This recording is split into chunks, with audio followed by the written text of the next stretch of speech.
రేణిగుంట పరిసర ప్రాంతాలలో రాత్రి సమయంలో రాబరీలు చేస్తూ తప్పించుకొని తిరుగుతున్న ముగ్గురు నిందితులను పోలీసులు అదుపులోకి తీసుకున్నారు. పూర్తి వివరాలు ఇలా ఉన్నాయి.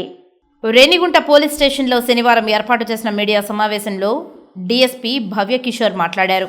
ఈ నెల 17వ తేదీన రాత్రి సమయంలో ఒంటరిగా వస్తున్న యువకుడిపై దాడి చేసి రాబరీ చేశారని తెలిపారు.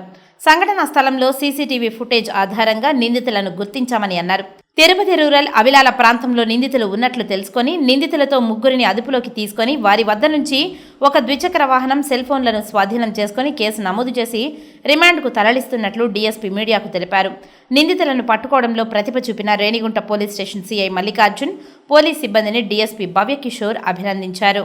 రూమ్కి నడుచుకొని వెళ్తున్నప్పుడు రేణిగుంట ఫ్లైఓవర్ మీద ఫస్ట్ ఒక గుర్తు తెలియని ముగ్గురు వ్యక్తులు అతన్ని కొట్టి అతని వద్దలు ఉన్నాయి అంటే ఏమి బిలాంగింగ్స్ ఉంటాయో ఫోన్ అండ్ డబ్బులు అతన్ని కొట్టి లాక్కొని వెళ్ళిపోవడం జరుగుతుంది. సో అతనికి వెంటనే తల మీద దెబ్బ కూడా తగులుతుంది.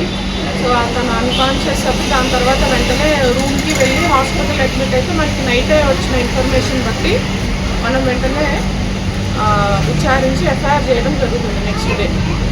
సో ఇన్వెస్టిగేషన్లో భాగంగా మనం ఆల్ టెక్నికల్ డేటా కానివ్వండి, కెమెరాస్ కానివ్వండి, మనం అన్నీ చెక్ చేస్తున్న క్రమంలో ఈరోజు ఇన్ఫర్మేషన్ వచ్చిన దాన్ని బట్టి మనం ముద్దాయిని ఈరోజు అరెస్ట్ చేయడం జరిగింది.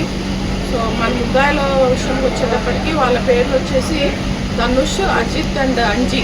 వీళ్ళు ముగ్గురు కూడా తిరుపతి అవిలాల ఏరియాకి చెందిన వాళ్ళు అనమాట. సో వాళ్ళు ఈరోజు అరెస్ట్ చేయడం జరిగింది. అండ్ మనం ఏదైతే క్రైమ్ వెహికల్ కానివ్వండి అండ్ ముద్దాయి దగ్గర నుంచి విక్టిమ్ దగ్గర నుంచి రాకున్న ఫోన్ కూడా వాళ్ళ దగ్గర నుంచి రికవరీ చేయడం జరిగింది. సో ముఖ్యంగా ఈ ప్రెస్ మీట్ పెట్టడానికి ముఖ్య ఉద్దేశం ఏంటి అని అంటే మనం ఇటువంటి ఇష్యూస్ మనకి నోటీస్ వస్తున్నాయని చెప్పి యాక్చువల్లీ ఒక లాస్ట్ 10 days నుంచి కూడా ఈ బయట తాగి తిరుగుతున్న వ్యక్తుల మీద ఖచ్చితంగా నిఘా పెట్టడం జరిగి వాళ్ళందరినీ మనం బయట ఓపెన్ డ్రింకింగ్ మీద కేసుకి కూడా బుక్ చేయడం జరుగుతుంది. సో ఈవెన్ ఈ అక్యూజ్డ్ కూడా ఆ రోజు తాగిన మైకంలోనే వాళ్ళు ఏం చేస్తున్నారో వాళ్ళకి తెలియకుండా ఈ విక్టిమ్ని ఆ రోజు కొట్టడం జరిగింది. సో కొట్టి అతన్ని ఇట్లా ఇంజూర్ చేయడం జరిగింది.